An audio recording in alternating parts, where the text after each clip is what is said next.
الحمد للہ رب العالمین والصلاة والسلام علی سید الانبیاء والمرسلین اما بعد فاعوذ باللہ من الشیطان الرجیم بسم اللہ الرحمن الرحیم۔ سبق نمبر 29 حدیث، جس میں ہم نزہۃ القاری شرح بخاری پڑھ رہے ہیں، اور کتاب العلم انشاءاللہ تعالی آج کے سبق میں مکمل ہو جائے گی اللہ کی رحمت سے۔ حدیث نمبر 84 ہے، ربا کاسیۃ فی الدنیا عاریۃ فی الآخرہ، بہت سی دنیا میں پہننے والی آخرت میں ننگی ہوں گی۔ ام المومنین حضرت ام سلمہ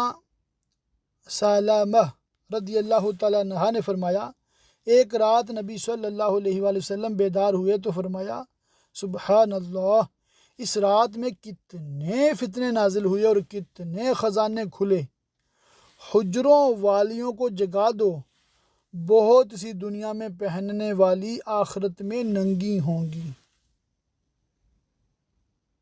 یہاں حضرت ام سلمہ کا بھی تعارف ہے، یہ ازواج مطہرات میں سے ہیں، ان کی تفسیر آپ پڑھ سکتے ہیں۔ علم غیب کا بھی ثبوت ہے، سوئے ہوئوں کو جگا کر ذکر الہی کی تلقین کرنا جائز ہے۔ اور اس حدیث پاک کی کیا مراد ہے؟ مراد یہ ہے کہ بہت سی وہ عورتیں جو دنیا میں عیش و عشرت سے رہتی ہیں، وہ عموماً اعمال صالحہ سے غافل رہتی ہیں، اس لیے بطور عذاب آخرت میں ننگی رہیں گی۔ یا خاص وہ عورتیں مراد ہیں جو دنیا میں ایسا باریک لباس پہنتی ہیں جس سے جسم کی اور بال کی رنگت جھلکتی ہے، انہیں آخرت میں ننگا رکھا جائے گا۔ جیسا کہ آج کل عام طور پر یہی ہو رہا ہے، جب باریک لباس پہننے والیوں کا یہ حکم ہے تو جو عورتیں ننگے سار، ننگے گردن، ننگی کلائیاں، ننگی پنڈلیوں کے ساتھ بازاروں میں گھومتی پھرتی ہیں، ان کا کیا حال ہوگا۔ الامان والحفیظ۔ حدیث نمبر 85 ہے، فَإِنَّ عَلَىٰ رَأْسِ مِئَةِ سَنَةٍ لَا يَبْقَىٰ مِمَّنْ هُوَ عَلَىٰ ظَهْرِ الْأَرْضِ أَحَدٌ، جتنے لوگ آج روئے زمین پر ہیں، 100 سال کے بعد ان میں سے کوئی بھی نہ رہے گا۔ حضرت عبداللہ بن عمر رضی اللہ تعالیٰ عنہما نے کہا کہ رسول اللہ صلی اللہ علیہ وسلم نے اپنی حیات کے آخری دنوں میں ہمیں عشاء کی نماز پڑھائی، سلام پھیرنے کے بعد کھڑے ہوئے اور فرمایا، کیا تم نے اپنی اس رات کا حال دیکھا؟ جتنے لوگ آج روئے زمین پر ہیں، 100 سال کے بعد کوئی بھی نہ رہے گا۔ اس حدیث پاک کی شرح بھی آسان ہے، وہ آپ خود دیکھ لیجئے گا۔ حدیث نمبر 86 ہے، اکثر ابو ہریرہ رضی اللہ تعالیٰ عنہ، حضرت ابو ہریرہ رضی اللہ تعالیٰ عنہ نے بکثرت احادیث بیان فرمائیں۔ حضرت ابو ہریرہ رضی اللہ تعالیٰ عنہ نے کہا، لوگ کہتے ہیں، اچھا یہ مجھے بڑی حدیث پاک پسند بھی ہے اور میرے ذوق کے مطابق بھی ہے، اور میں نے اس پہ بیان بھی کیا ہے، اور میں نے بلکہ 2 بار شاید ایک ہی جگہ پہ بیان کیا تھا، تو اس کو آپ سمجھنے کی کوشش کیجئے گا۔ عالم کورس اردو کے اسٹوڈنٹس خصوصی توجہ فرمائیے گا۔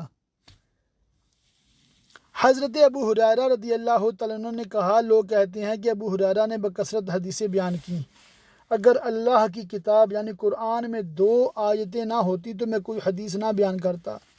پھر سورہ بقرہ کی یہ آیتیں تلاوت کیں، ہم نے جو کھلی ہوئی نشانیاں اور ہدایت نازل فرمائی، جو لوگ انہیں چھپاتے ہیں اللہ کے ارشاد رحیم تک، ہمارے بھائی مہاجرین کو بازار میں خرید و فروخت مشغول رکھتی،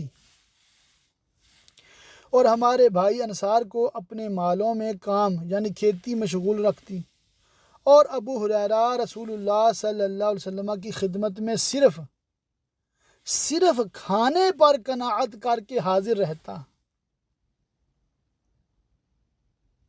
یعنی کہ جو نہ کوئی بزنس بنایا، نہ کوئی کھیتی باڑی کی، صرف کھانے کو روٹی مل جاتی تھی اس پہ گزارا کر لیتا، مال متا کچھ بھی جمع نہیں کیا،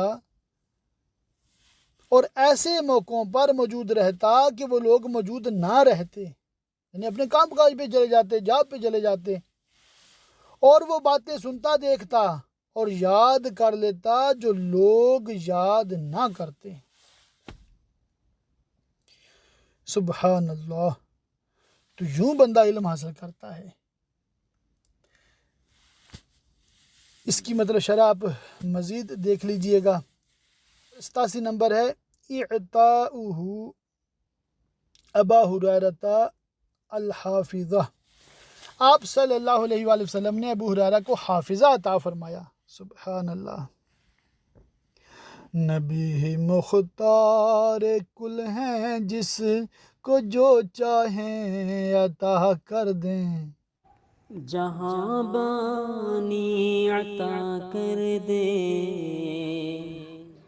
بھری جنت ہبا کر دے، جہاں بانی عطا کر دے، بھری جنت ہبا کر دے، نبی مختار کل ہے جس کو جو چاہے عطا کر دے، جہاں میں ان کی چلتی ہے وہ دم میں کیا سے کیا کر دے، جہاں میں ان کی چلتی ہے وہ دم میں کیا سے کیا کر دے، زمین کو آسماں کر دے، سوریاں کو سرا کر دے، نبی مختار کل ہے جس کو جو چاہے عطا کر دے،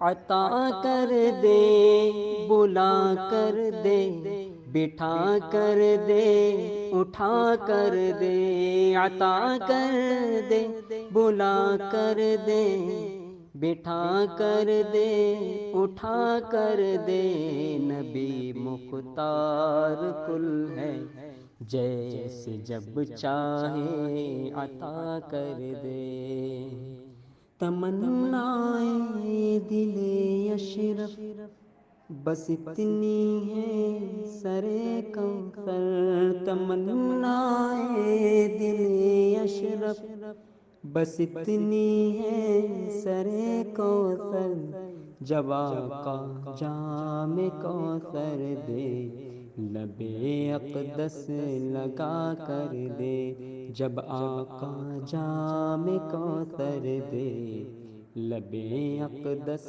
لگا کر دے، مجھے کیا فکر ہو اختر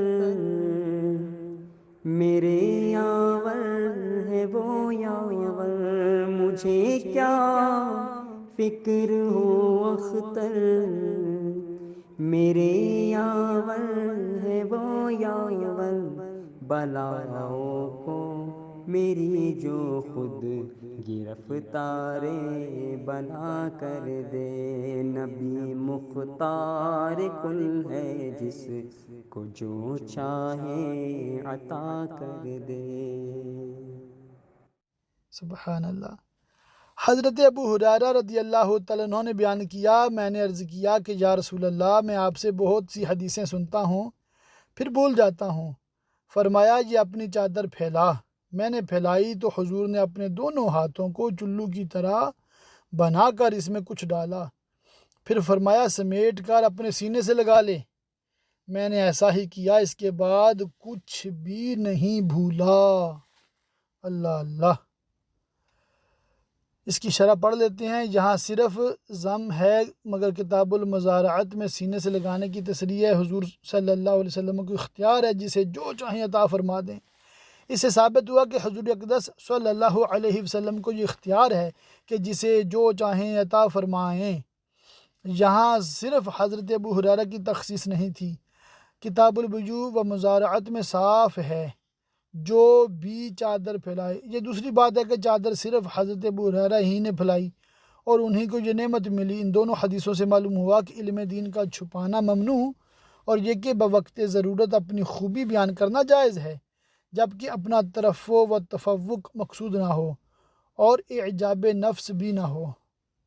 یعنی کہ اللہ نے علم دیا ہے تو بندہ کہہ دیجیے ہم اللہ کا فضل ہے، میں عالم ہوں، اللہ نے مجھے علم دیا ہے، مجھ سے پوچھیں آپ مسئلہ، اگر مجھے معلوم ہو تو میں بتاؤں گا، تو ایسا کہنے میں حرج نہیں ہے۔ حدیث نمبر 88 ہے، حفظت وعاءین، میں نے 2 برتن یاد کیے۔ حضرت ابو ہریرہ رضی اللہ تعالیٰ عنہ نے فرمایا میں نے رسول اللہ صلی اللہ علیہ وسلم سے علم کے 2 برتن یاد کیے، ایک تو میں نے پھیلا دیا اور دوسرے کو پھیلاؤں تو یہ نر خرا یعنی گلا کاٹ دیا جائے۔ اس کی شرح آپ خود دیکھ لیجئے گا، اور اس میں پھر یہ واقعہ کربلا اور اس طرح کے اسرار وغیرہ کی باتیں موجود ہیں،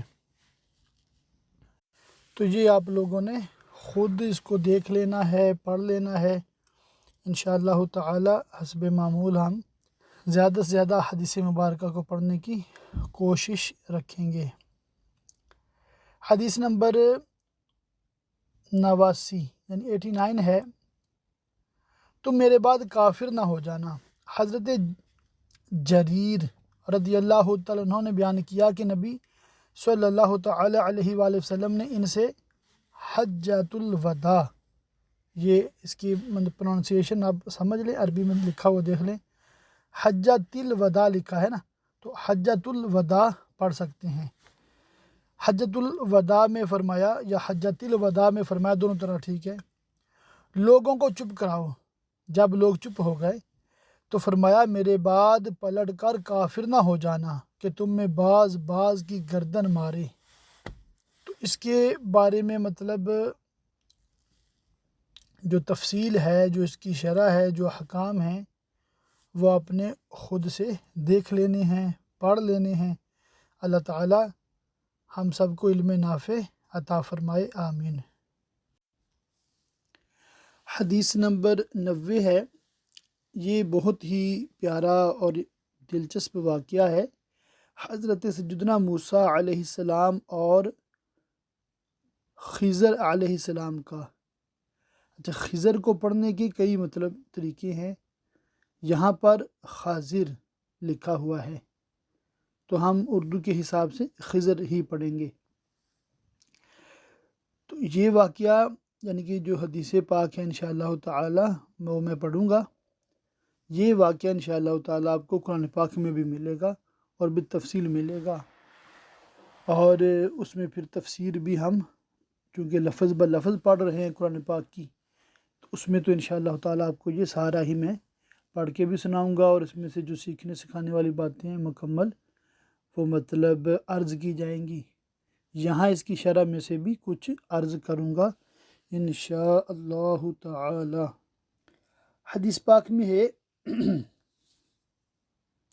سعید بن جبیر، جیسا کہ میں نے عرض کیا تھا کہ عربی میں نام دیکھ لیا کرے، تو اس کو جبیر بھی پڑھا جا سکتا ہے اردو کے لحاظ سے، اصل ہے جبیر۔ سعید بن جبیر نے بیان کیا کہ میں نے حضرت ابن عباس سے کہا کہ نوف بقالی یہ گمان کرتا ہے کہ وہ موسیٰ جنہوں نے خضر علیہ السلام سے ملاقات کی تھی یہ بنی اسرائیل کے موسیٰ نہیں بلکہ کوئی اور موسیٰ تھے۔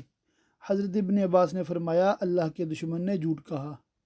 ہم سے حضرت ابی بن کعب نے حدیث بیان کی کہ نبی صلی اللہ تعالی علیہ وآلہ وسلم نے فرمایا موسیٰ نبی نے بنی اسرائیل کو خطبہ دیا۔ ان سے پوچھا گیا کون سب سے زیادہ علم والا ہے؟ فرمایا میں۔ اس کہنے کی وجہ سے اللہ عز و جل نے موسیٰ پر عتاب فرمایا کہ انہوں نے یہ نہیں فرمایا کہ اللہ خوب جانتا ہے۔ اللہ نے ان کی طرف وحی کی کہ میرے بندوں میں سے ایک بندہ مجمع البحرین میں ہے، وہ تم سے زیادہ علم والا ہے۔ موسیٰ نے عرض کیا اے رب کیسے ان سے ملاقات ہو؟ فرمایا گیا ایک مچھلی ٹوکری میں لے لو، جہاں یہ غائب ہو جائے وہیں وہ ہوں گے۔ موسیٰ چلے اور ان کے ساتھ ان کے خادم یوشع بن نون بھی چلے۔ دونوں نے ایک مچھلی ٹوکری میں رکھ لی۔ جب صخرہ تک پہنچے تو سر رکھا اور سو گئے۔ مچھلی ٹوکری سے نکل گئی اور دریا میں اپنی راہ لی، سرنگ بناتی ہوئی، اور موسیٰ اور ان کے خادم کو تعجب ہوا۔ یہاں سے اٹھ کر دونوں بقیہ دن رات چلے۔ جب صبح ہوئی، موسیٰ نے اپنے خادم سے فرمایا، ہمارا صبح کا کھانا لاؤ، اس سفر سے ہمیں تکان آ گئی ہے، یعنی تھکاوٹ آ گئی ہے۔ اور موسیٰ کو تکان چھوئی بھی نہیں جب تک اس جگہ سے آگے نہ بڑھے۔ سبحان اللہ، جہاں جانے کا انہیں حکم دیا گیا تھا۔ ان کے خادم نے کہا، دیکھیے، جب ہم چٹان کے پاس ٹھہرے تھے اس وقت میں مچھلی کا واقعہ بیان کرنا بھول گیا۔ موسیٰ نے فرمایا، یہی تو ہم چاہتے تھے۔ اس کے بعد دونوں اپنے نشانے قدم پر پیچھے لوٹے۔ پھر جب صخرہ تک پہنچے تو دیکھا ایک صاحب سر سے پاؤں تک کپڑا تانے ہوئے ہیں۔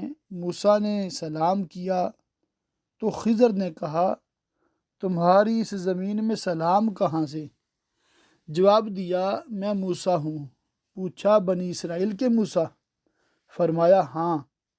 موسیٰ نے ان سے کہا، اجازت ہے کہ میں آپ کے ساتھ اس شرط پر رہوں کہ آپ مجھے ان نیک باتوں میں سے کچھ سکھا دیں جو آپ کو سکھائی گئی ہیں۔ خضر نے کہا، آپ ہرگز میرے ساتھ نہ رہ پائیں گے۔ اے موسیٰ، مجھے اللہ نے کچھ ایسا علم عطا فرمایا ہے جسے آپ نہیں جانتے، اور آپ کو اللہ نے کچھ ایسا علم عطا فرمایا جسے میں نہیں جانتا۔ موسیٰ نے کہا، انشاءاللہ آپ مجھے صابر پائیں گے اور آپ کے کسی حکم کے خلاف نہ کروں گا۔ اس کے بعد یہ دونوں دریا کے کنارے پیدل چلے۔ ان کے پاس کشتی نہ تھی۔ پھر ایک کشتی ان کے قریب آئی۔ انہوں نے کشتی والوں سے بات کی کہ انہیں بھی سوار کر لے۔ خضر کو پہچان لیا گیا۔ کشتی والوں نے ان کو بغیر کرائے کے سوار کر لیا کہ ایک چھوٹی چڑیا آئی اور کشتی کے کنارے بیٹھی اور ایک یا دو چونچ سمندر میں ماری۔ اس پر خضر نے کہا، میرے اور تمہارے علم کی نسبت علم الہی کے ساتھ وہی ہے جو اس چڑیا کی ایک چونچ کی سمندر سے ہے۔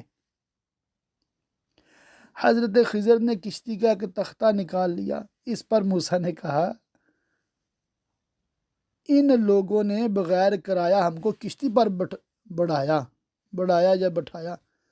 آپ نے کشتی کو پھاڑ ڈالا کہ کشتی والے ڈوب جائیں۔ خضر نے کہا، کیا میں نے نہیں کہا تھا کہ آپ میرے ساتھ نہیں رہ پائیں گے؟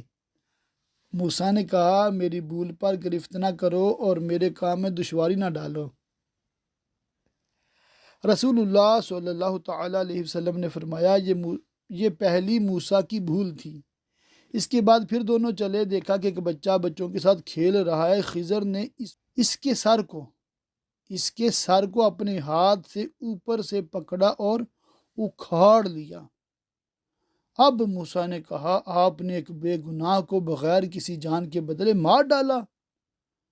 خضر نے کہا، میں نے آپ سے نہیں کہہ دیا تھا کہ آپ میرے ساتھ نہیں رہ پائیں گے؟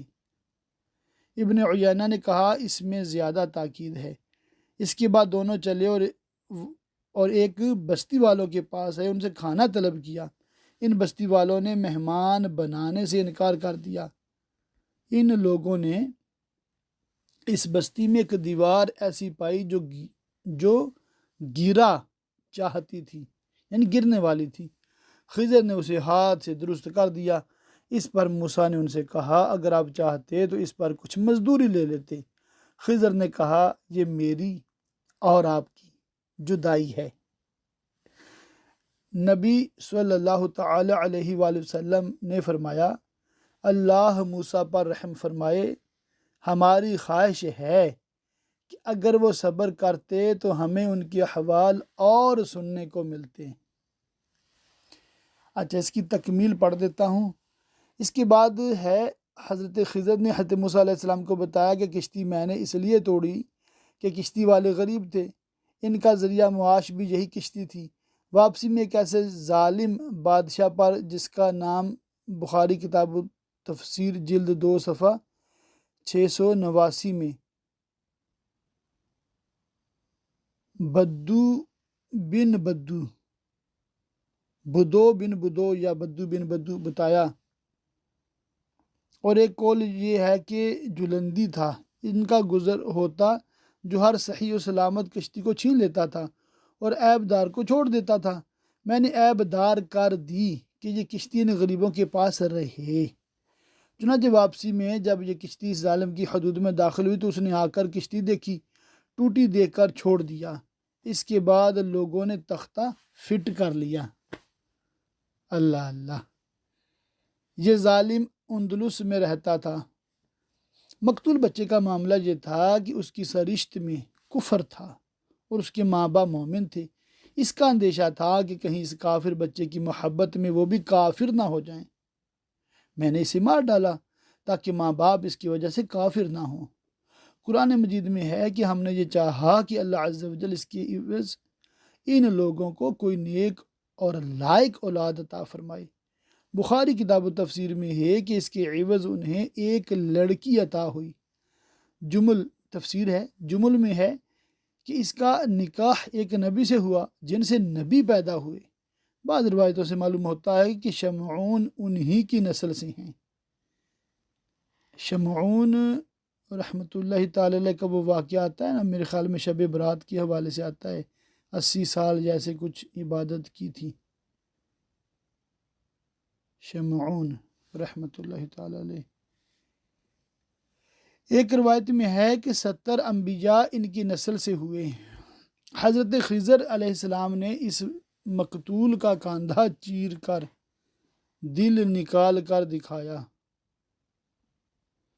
اس پر لکھا تھا کافر ہے، کبھی ایمان نہ قبول کرے گا، اور دیوار 2 یتیم بچوں کی تھی، اس لیے نیچے خزانہ مدفون تھا۔ اگر دیوار بھی گر پڑتی تو گاؤں والے سب خزانہ لے جاتے اور یہ بچے محروم رہ جاتے۔ ان کی 7ویں پشت میں ان کے دادا کاشف نیک صالح شخص تھا۔ ان کی برکت سے اللہ کو یہ منظور ہوا کہ یہ خزانہ انہی بچوں کو ملے۔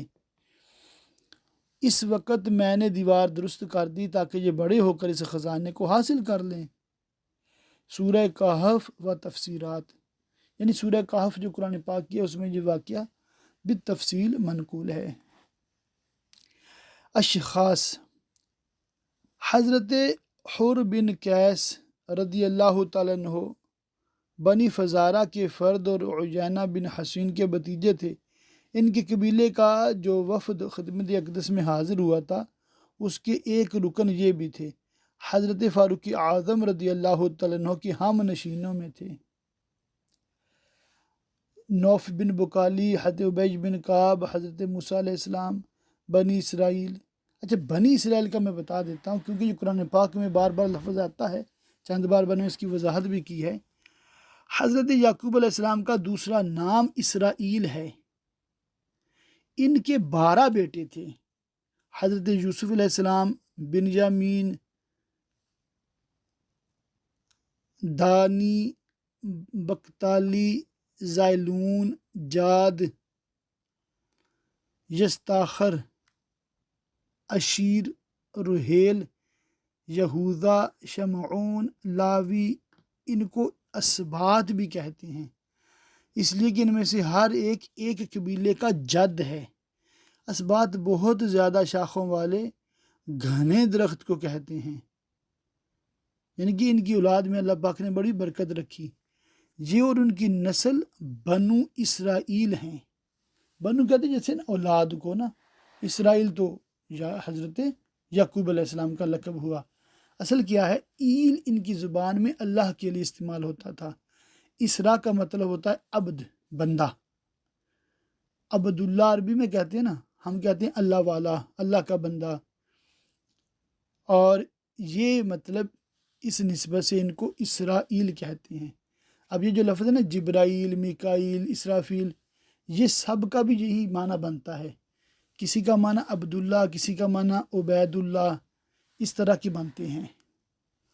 یوشع بن نون، یہ حضرت یوسف علیہ السلام کی اولاد میں سے ہیں۔ یہ حضرت موسیٰ علیہ السلام کے خادم خاص اور ان کے صحابی اور تلمیذ تھے۔ حضرت موسیٰ علیہ السلام کے وصال کے 40 سال بعد ان کو نبوت عطا ہوئی تھی اور انہوں نے ہی بیت المقدس فتح فرما کر جبارین کا قلع کما کیا۔ ان کے لیے بھی سورج واپس ہوا تھا۔ یہ بہت ہی دلچسپ واقعہ ہے، تفصیل آپ انشاءاللہ تعالی یہاں خود پڑھ لیجئے گا۔ حضرت خضر علیہ السلام، خضر 3 لغات ہیں، ہم عام طور پر خضر پڑھتے ہیں۔ اچھا، ان کا بھی یہاں پر لکھا ہوا ہے تو آپ نے یہ بھی دیکھنا ہے، پڑھنا ہے۔ دیکھیے یہ ایسے واقعات ہیں نا انشاءاللہ تعالی ایک بار پڑھیں گے نا یہ تو بھولیں گے نہیں، اور ایسی دلچسپ ہے کہ آپ بچوں کو بھی سکھائیں، بچوں کو بھی بتائیں، ان کو بھی دلچسپی کا سامان ہوگا انشاءاللہ تعالی۔ اچھا، ایک کتاب ہے عجائب القرآن مع غرائب القرآن، یہ کتاب اگر آپ خرید لیں مکتبۃ المدینہ سے یا اپنی ویب سائٹ سے ڈاؤن لوڈ کر لیں، اس کتاب کا لنک نیچے ڈسکرپشن میں دیا ہے، آپ وہاں سے ڈائریکٹ ڈاؤن لوڈ کر سکتے ہیں۔ یہ کتاب ان بزرگوں کی ہے جنہوں نے کتاب سیرت مصطفیٰ صلی اللہ تعالی علیہ وآلہ وسلم لکھی ہے۔ شیخ الحدیث علامہ عبد المصطفیٰ اعظمی علیہ رحمہ، قرآن پاک میں جو واقعات ہیں نا ان کو انہوں نے اس کتاب میں علیحدہ لکھ دیا ہے، ترجمہ بھی اور تفسیر بھی۔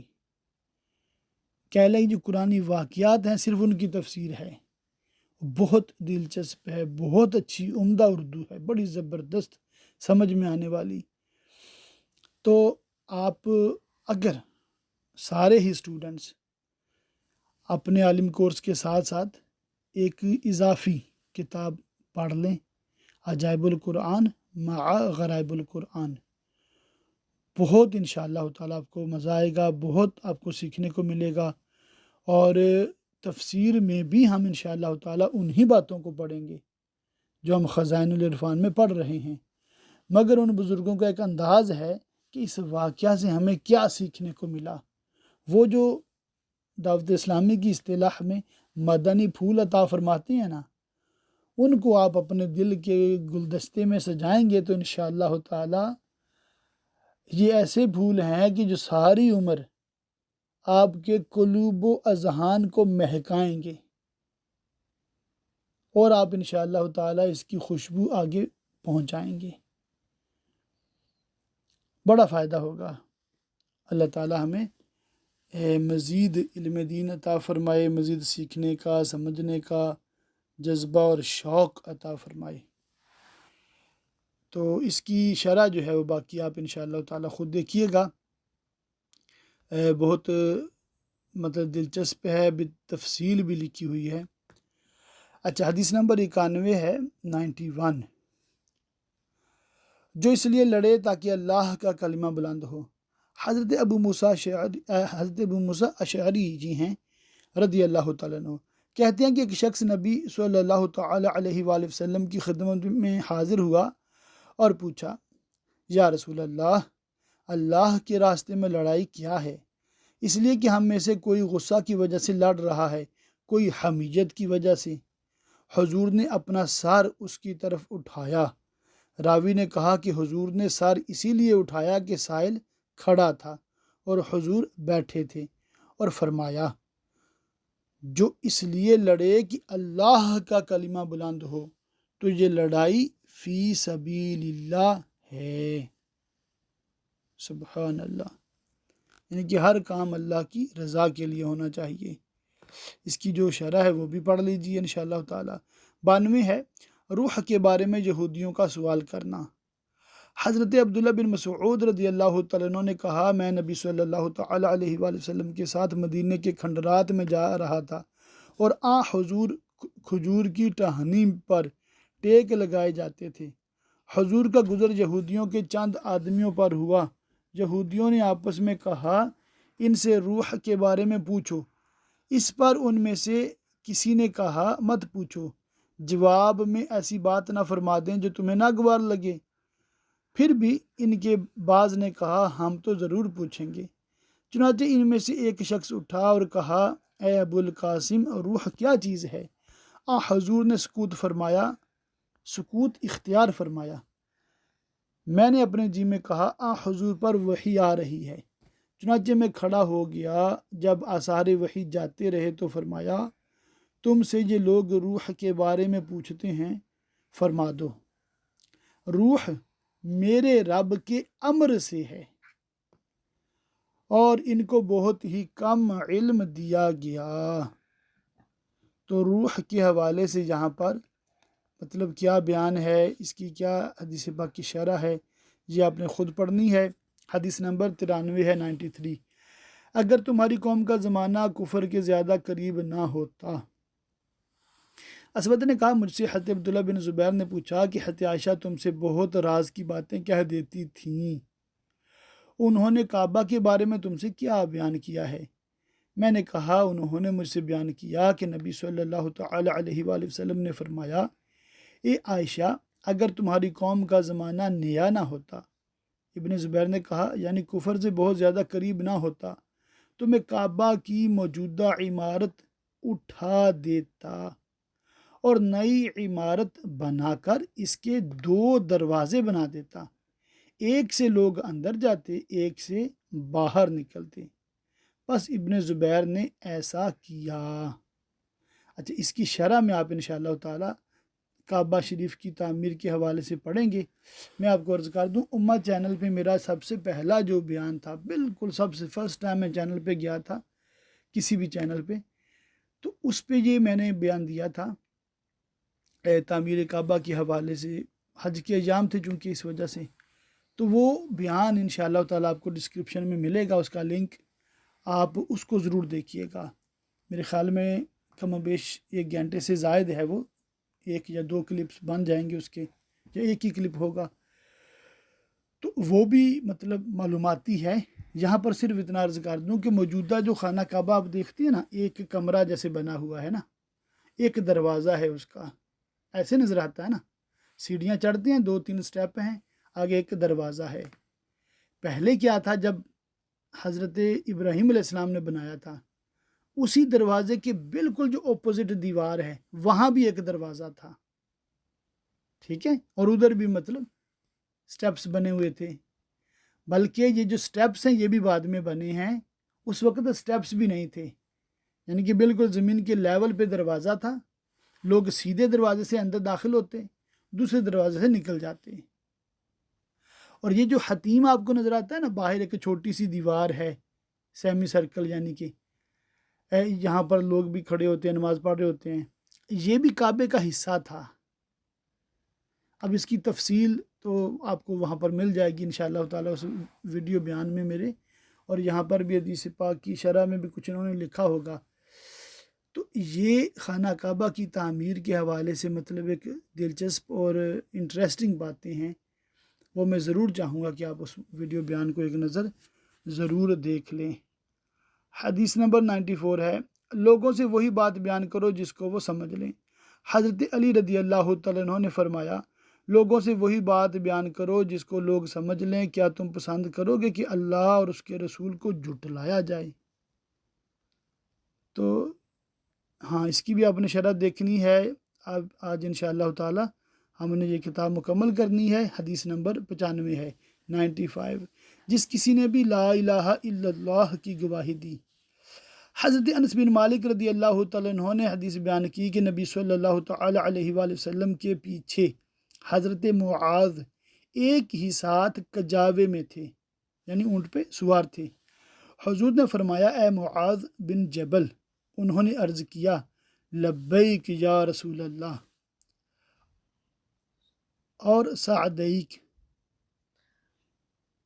یعنی کہ لبیک یا رسول اللہ و سعدیک، یہ پورا جملہ ہے۔ فرمایا اے معاذ، عرض کیا لبیک یا رسول اللہ اور سعدیک، فرمایا اے معاذ، عرض کیا لبیک یا رسول اللہ اور سعدیک، 3 بار ایسا ہوا۔ فرمایا جس کسی نے بھی لا الہ الا اللہ اور محمد الرسول اللہ کی گواہی دی اور دل سے تصدیق کی اللہ نے اسے جہنم پر حرام فرما دیا ہے۔ حضرت معاذ نے دریافت کیا، یا رسول اللہ اجازت دیں تو لوگوں کو اس کی خبر کر دوں کہ لوگ خوش ہو جائیں۔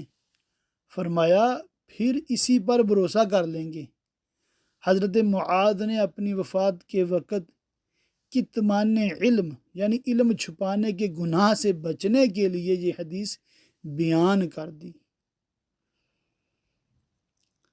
تو اس میں صرف اتنی بات عرض کر دوں کہ مطلب یہ ہے کہ جو بھی صاحب ایمان ہیں اللہ کی رحمت سے بالآخر وہ جنت ہی جائیں گے، ٹھیک ہے۔ اب اس حدیث پاک کو پڑھنے کے بعد ایسا نہیں ہے کہ بندہ بے باک ہو جائے اور گناہوں میں پڑ جائے، جی بخشے تو جانا ہی ہے۔ یاد رکھیے گا کچھ مسلمان ایسے ہیں جن کو ان کے گناہوں کی وجہ سے دوزخ میں جانا پڑے گا، پھر اللہ کی رحمت سے نبی کریم صلی اللہ علیہ وسلم کی شفاعت سے ان کے گناہوں کی سزا ان کو پوری نہیں ملے گی، معاف کر دی جائے گی اور وہ جنت میں جائیں گے، مگر دوزخ کے عذاب کا ایک لمحہ بھی کوئی برداشت نہیں کر سکتا، ٹھیک ہے۔ لہٰذا ہمیں ہر وقت ہر گھڑی اللہ تعالیٰ کا خوف ہونا چاہیے اور بالکل بھی گناہوں میں نہیں پڑنا چاہیے۔ آخری حدیث پاک ہے 96، جب عورت کو احتلام ہو جائے۔ ام المومنین حضرت ام سلمہ رضی اللہ تعالیٰ عنہا نے فرمایا کہ ام سلیم رسول اللہ صلی اللہ تعالیٰ علیہ وآلہ وسلم کی خدمت میں حاضر ہوئیں اور عرض کیا، یا رسول اللہ، اللہ عز و جل حق بیان کرنے سے حیا نہیں فرماتا۔ عورت کو جب احتلام ہو یعنی ویٹ ڈریم ہو تو کیا اس پر غسل ہے؟ نبی صلی اللہ تعالیٰ علیہ وآلہ وسلم نے فرمایا، ہاں، جب وہ منی کو دیکھے۔ یہ سن کر حضرت ام سلمہ نے اپنا منہ ڈھانپ لیا اور پوچھا، یا رسول اللہ، کیا عورت کو احتلام ہوتا ہے؟ فرمایا، ہاں ہوتا ہے، تیرا ہاتھ گرد آلود ہو پھر کیوں بچہ اپنی ماں کے مشابہ ہوتا ہے۔ یہ ایک بہت ہی دلچسپ اور معلوماتی بات ہے۔ اس کی شرح میں تھوڑا سا عرض کر دوں کہ فوائد میں ہے کہ اس حدیث سے معلوم ہوا کہ دینی باتیں معلوم نہ ہوں تو انہیں بلا جھجک دریافت کرنا چاہیے۔ اسی کو بتانے کے لیے امام بخاری نے یہ حدیث کتاب العلم میں ذکر کی ہے۔ عورتیں اپنے مخصوص مسائل براہ راست عالم سے دریافت کر سکتی ہیں جبکہ کوئی مانع شرعی نہ ہو۔ بہتر یہ ہے کہ اپنے شوہروں کی وساطت سے معلوم کرائیں۔ بعض اطباء نے کہا ہے کہ عورت کو منی نہیں ہوتی، ان کا اس حدیث میں رد ہے، اور طبی تحقیقات سے بھی ثابت ہے کہ عورت کو بھی منی ہوتی ہے۔ علاوہ ام سلیم کے یہ سوال مندرجہ ذیل صحابیات نے بھی کیا تھا، خولہ بنت حکیم بصرہ اور سہلہ بنت سہیل رضی اللہ تعالی عنہن۔ تو باقی اس کی شرح انشاءاللہ تعالیٰ آپ نے خود دیکھنی ہے۔ اللہ تعالیٰ ہم سب کو علم دین حاصل کرنے، اس پہ عمل کرنے اور دوسروں تک پہنچانے کی توفیق عطا فرمائے۔ آمین بجاہ النبی الامین وصلی اللہ تعالی علیہ وآلہ وصحبہ وبارک وسلم۔